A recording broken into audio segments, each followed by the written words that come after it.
On today's show, Donovan Mitchell is not going to sign an extension right now. Here's what he had to say about it. Here's what the team had to say about it. Let's dive in. You are Locked On Cavs, your daily Cleveland Cavaliers podcast.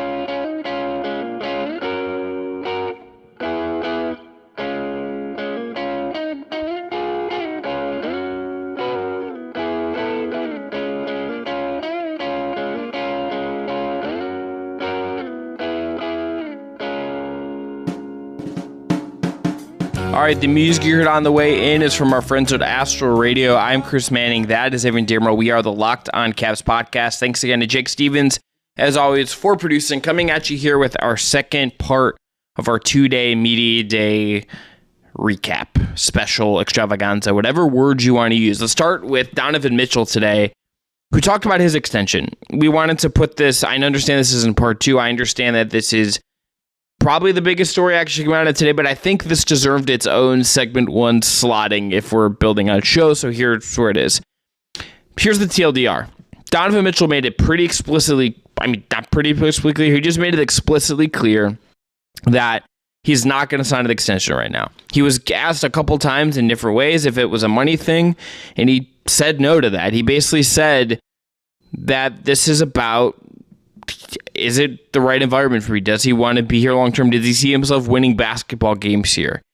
Evan, to me, short of him just saying, I'm signing the extension, I want to be here forever, I think he handled this and talked about this as well. I don't think there's anything he could have said short of that would have made like the real nuts happy. I think he said it in a way that's like, look, if you take it out and take him at his word, and the Cavs accomplish what he wants to accomplish, and those things overlap, I think he handled it about as well as you possibly could, short of just signing an extension. Yeah, it echoes the sentiments Kobe Altman has been carrying for the better part of this offseason, just that, like, hey, Donovan has done everything we've asked him, and then so now we have to prove to him that, like, this is worthwhile to spend the prime of your career and probably the majority of your career with us.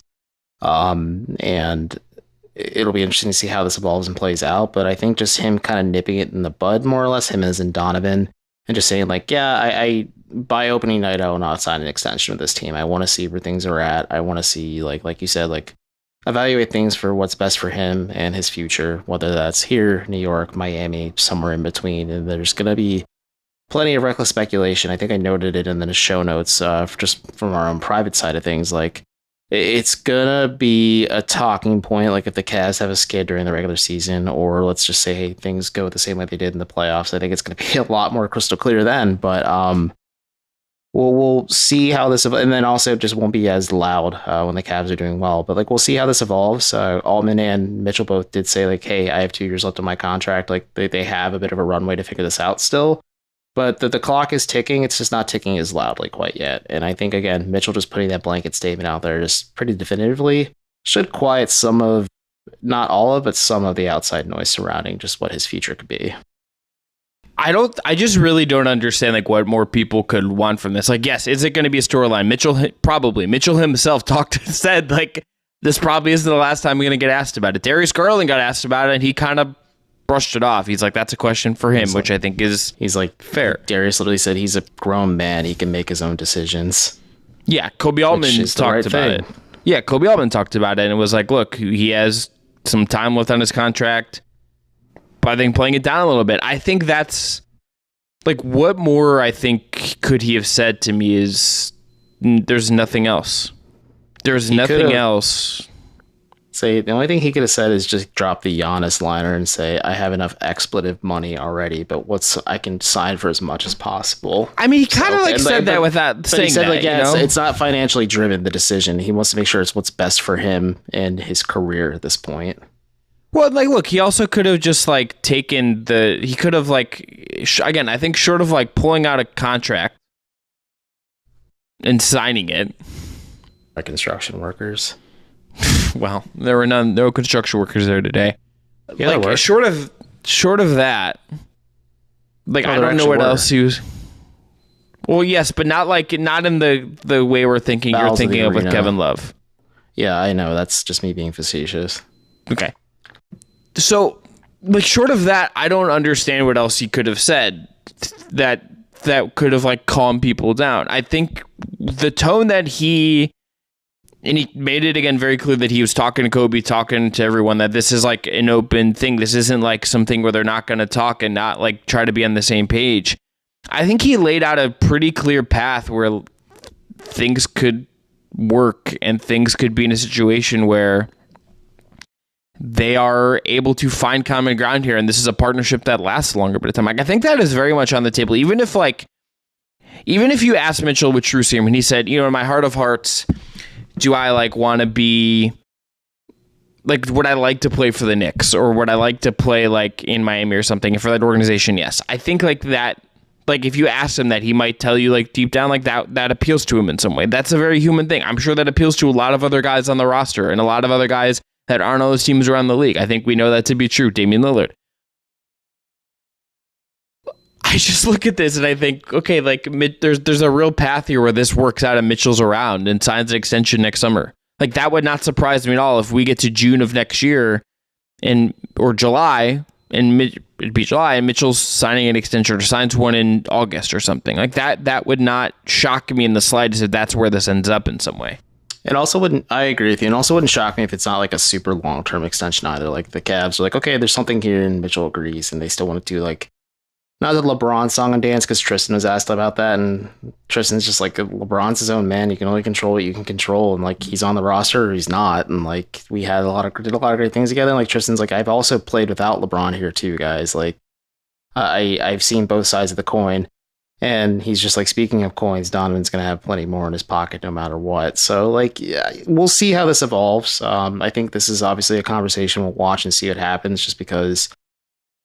We could talk about this ad nauseum and say he didn't do it, and then Brian Windhorst could just like roll a grenade into the room and just really just shake up the entire narrative for everyone. But until something actually changes or happens, like you said, until like he pulls out like a physical contract and says like, yeah, I'm signing an extension of some sort with Cleveland. Until he's in a Browns hat at the airport again, it's coming in to sign the contract. Until he's in a Louisville player jersey for the Browns and wearing a Baltimore Orioles hat, that's when we'll know it's legit. I also just felt so bad that he actually had to like tell Browns fans he's sorry. That's just that's the state of the world we live in. Yeah, people are weird, dude. Dude, as soon as I saw that, I was just like, the insecure Cleveland fans are gonna have a heyday with this. And I checked the quote tweets and I'm just like, oh yeah, they are. Here's the thing. I am not like an active user of Twitter. Basically, I use Twitter for like very minor things at this point in time. I like just don't like using my energy in that. I saw Evan today had a push notification for X on his Apple Watch, and I like had an anxiety attack seeing that come through. Got real stressed out. I was saying in media day, and then everyone's just like sharing, quote tweeting it. And I'm like, this is. I didn't miss this. My watch is dead, so I would like to die. So, but I'm like, I said that, and when I looked at it myself, and I looked at and I'm just like, what are we doing? Like, what are we doing? What are we doing? Back to Donovan Mitchell chatter. What are we doing? Nothing. It's a whole. Well, what else did he say? Anything else to you? Did he say anything else to you that was noteworthy to kind of wrap up our Mitchell conversation? That he didn't tamper getting George Niang on this team. He made sure that was transparent. And just more than that, I think that's the notable thing. He did recruit, and I said like Kobe made a point to say that, and like Donovan said like, yeah, I did play a part, but like he did have some input on like who the Cavs should kind of look at and maybe target in the off season. And if you're a team like the Cavaliers, like obviously you want to have the input of arguably one of your best players. I'm sure it wasn't just Donovan they were getting input from, but like a guy who wants to be around hopefully long term if you're the Cavs, like that's refreshing, at least that he's engaged in that aspect, because he wasn't really doing that in Utah after a while. He was just like, yeah, they do it themselves, they'll figure it out themselves. Yeah, you haven't engaged Donovan Mitchell right now. I think for the Cleveland Cavaliers, that's a win. All right, coming up next, let's talk about Max Strus, who is probably starting at small forward unless something changes, and it probably won't. Today's episode is brought to you by Ibotta, which is a way for you to save money on the things you're already buying and earn money on the things you're already buying.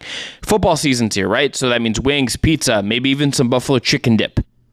You can get cash back on those purchases in real time. Maybe an I'm sorry cake from Donovan Mitchell to Browns fans. Okay, go ahead. I've seen Bud Light deals in there before. You get some Bud Light Browns cans. That seems like a dub for you. Ibotta gives you cash back on hundreds of grocery items, from produce to personal care to pantry goods, so you can make sure you're beating inflation no matter what you're purchasing. Either link your loyalty account or upload your receipts after you shop and get cash back. It's that easy. The average Ibotta user earns $100 a year. That could cover the cost of an entire shopping trip, or you could use that cash back to pay towards the flight you've been eyeing, the game you've been dying to go to, the fancy dinner you've been after. All that stuff you can use with real money earned from Ibotta. Other apps give you points that don't amount to much. With Ibotta, you get real cash back that you can cash out to your bank account, PayPal, or gift cards. Download the Ibotta app and use the code LOCKED to start earning real cash back. Just go to the App Store or the Google Play Store, download the free Ibotta app and use the code LOCKED. That's IBOTTA in the Google Play or App Store and use the code LOCKED. All right, we're back. Let's talk about Max Strus. Evan, what stood out to you from what Max Strus had to say about coming to Cleveland? What appealed to him? What stood out to you about how he was talked about and what he had to say? I mean, he was pretty transparent, and like pretty early on in the free agency process, he knew that Miami just wasn't in the cards for him because Cleveland came calling and was willing to pay him, I think, the money that he was willing to do. At least the Cavs were willing to do the legwork to get Max Strus the money he was looking for. And it was interesting for me, and it did. I think that's probably why you saw my watch blowing up. But like he did say, I asked him, like, do you talk to Kevin Love about Cleveland? And he told all of us in the just press forum that he's like, yeah, Kevin's one of the first people I called, and he gave a ringing endorsement of the city and the organization and the team and everything. And he told him, like, hey, Max, you need to do this. This is the best fit for you in your career and everything else. And I think just the way the messiness of how the Kevin Love thing kind of ended a little bit, just the weirdness of it, I think maybe doing right by him was the right call and letting him buying him out and letting him play somewhere else. And hey, it's somehow, because Max Strus said verbatim, he's like, if you're happy that I'm here, Kevin Love deserves a lot of props for that. And I think that was kind of interesting that there is a bit of a through line on maybe the Max Strus like recruitment Cleveland.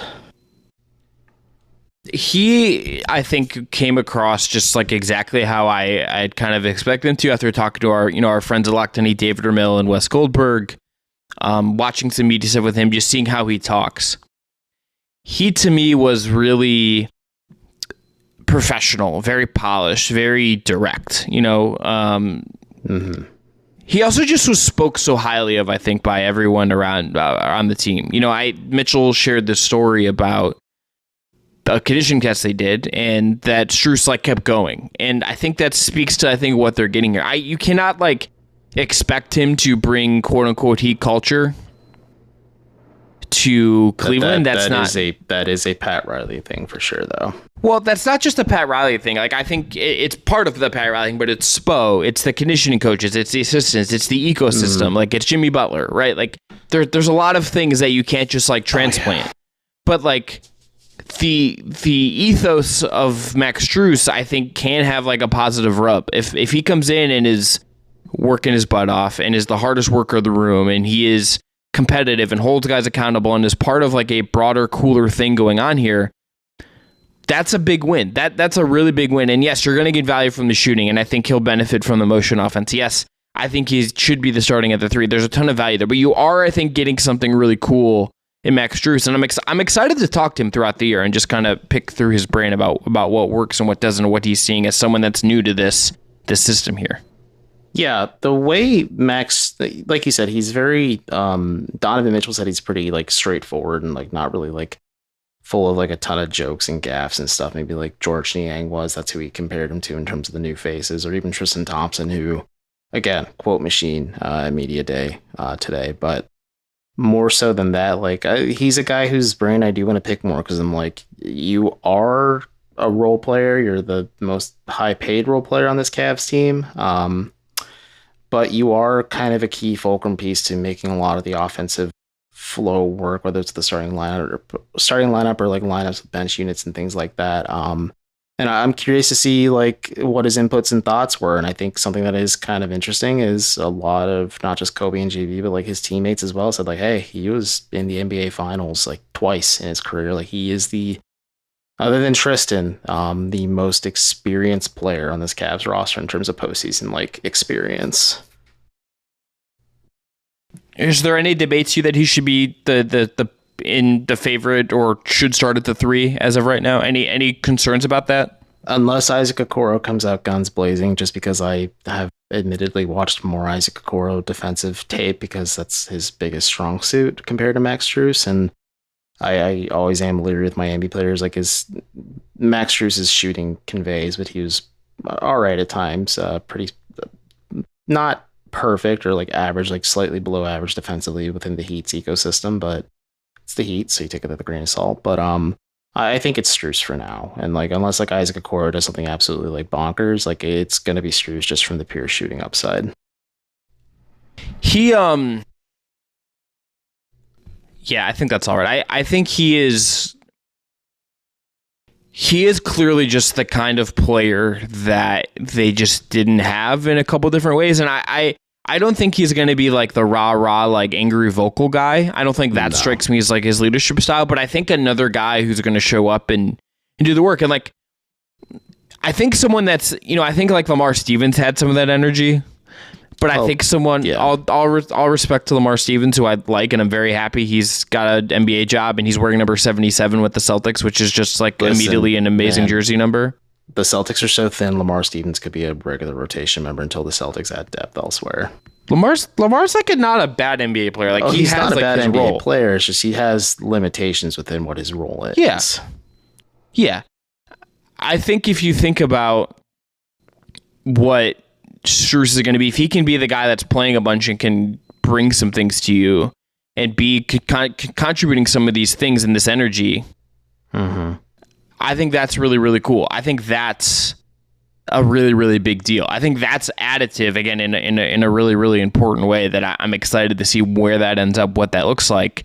And I think he's just going to fit so well with their guards in particular that I don't imagine this doesn't work. He also just seemed to take him at his word, like compelled by this organization. He basically said once Miami didn't work out and that he knew he couldn't go back there, that this is what he thought was probably the best fit.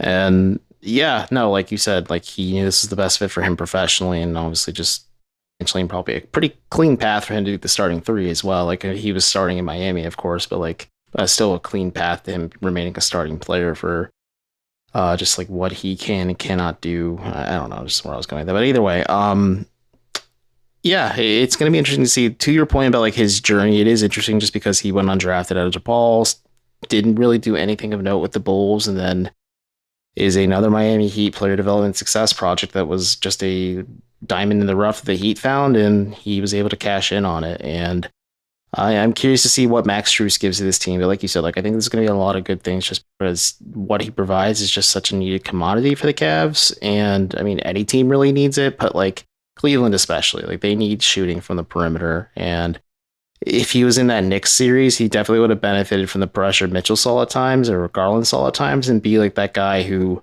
blew the valve off of New York's defense a little bit to make the offense flow a little bit more normally. So like the Knicks didn't have to like not really read and react to what Cleveland was doing to them when the Knicks were playing defense. All right, coming up next, let's finish up talking about miscellaneous media day, things that we saw, heard, etc.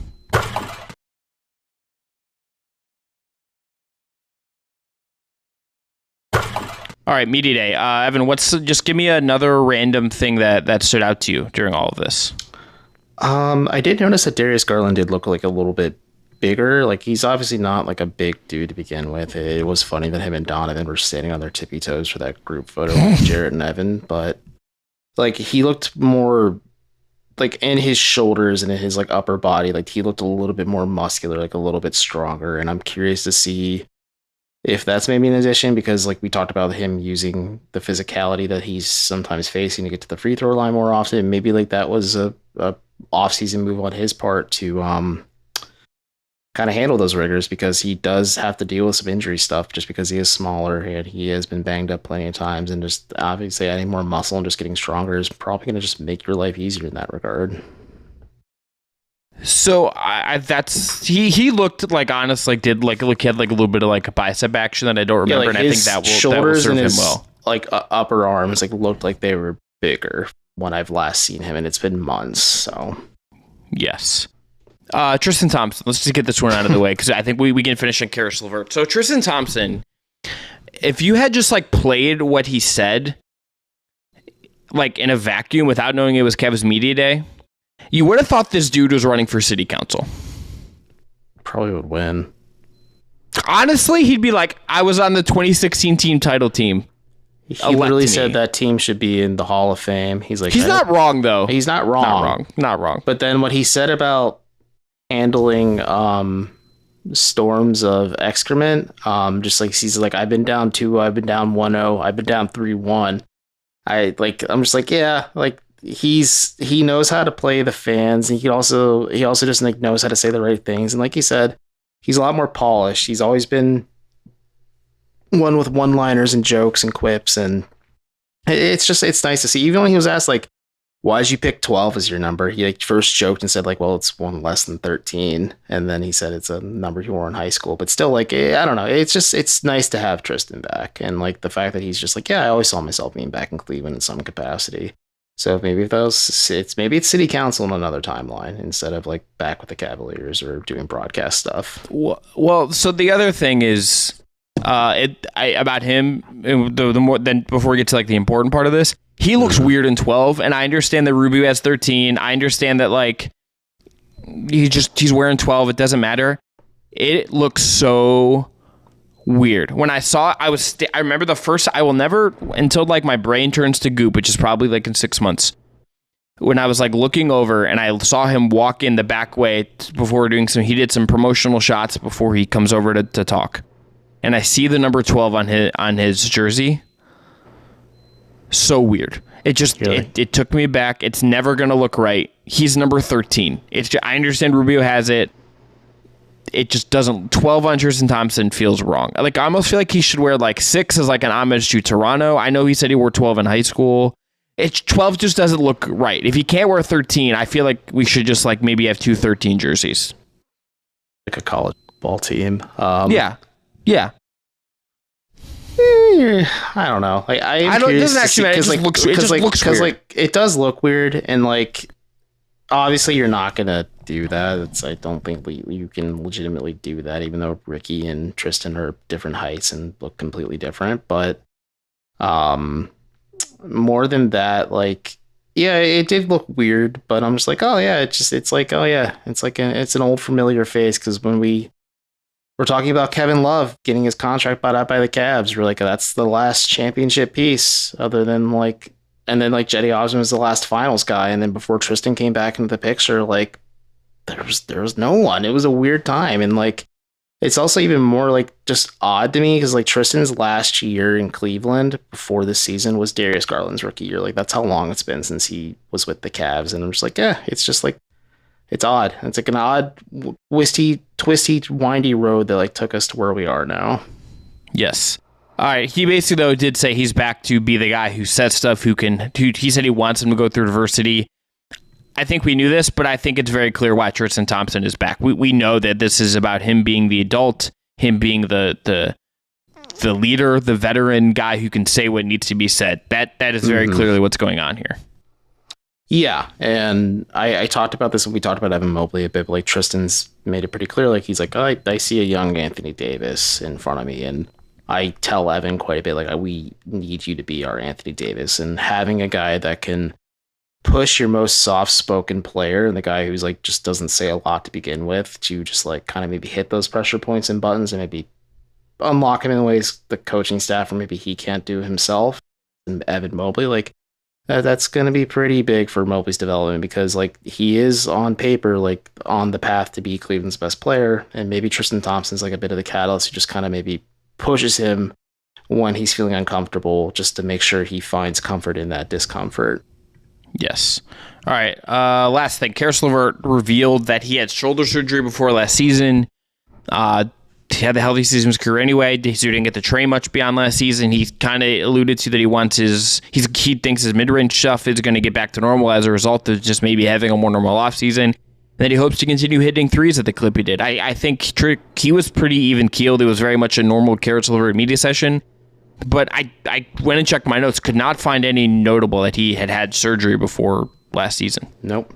No, it was definitely under wraps, or maybe just like something the Cavs didn't, or maybe it just like happened. So we don't know how major the procedure was. It could have been like a minor procedure, just like set him back just far enough that he wasn't able to get the on-court reps he maybe needed leading up to camp. But maybe that does answer a few of the questions on why maybe he looked a little bit more uncomfortable than normal, other than having to share the floor with Donovan Mitchell and Darius Garland at the same time to start the year too. Like, it does maybe give us a little bit of context if you have wishful thinking on your side, but for what Caris LeVert has had to deal with medically, whether it's the foot stuff or the knee stuff or the cancer scare he had with Indiana, he stressed to all of us that it was really, really important that he was just like, the last season was like his first like truly healthy season. He called it his rookie season because of how his first year with Cleveland went, just like learning this new role and his new fit with his team. And I think that's just an interesting way to look at it. Like the fact that he was able to carry the good momentum from the regular season into the offseason, just had like a full offseason of work to put in. Like, it's going to be interesting to see how he's utilized, especially because he does seem pretty fine with just being the bench guy for the Cavs. Yeah, I think he's going to be such an X factor for this team. I think he's going to be someone whose numbers we look at a ton, and he's very clearly, I think, going to still be a focal point. I think they do need him in some way, at least on the court, and maybe he's a trade guy, but I think there's a need for what he's going to do on the court as well. All right, we'll have more media day conversations, I think, in different ways as we go through our notes and things later this week. Evan has a crossover with the Locked On Knicks guys as well, so you'll have that in your feed shortly as well. Be back later this week with more Locked On Cavs. Thanks again to Jake Stevens, as always, for producing.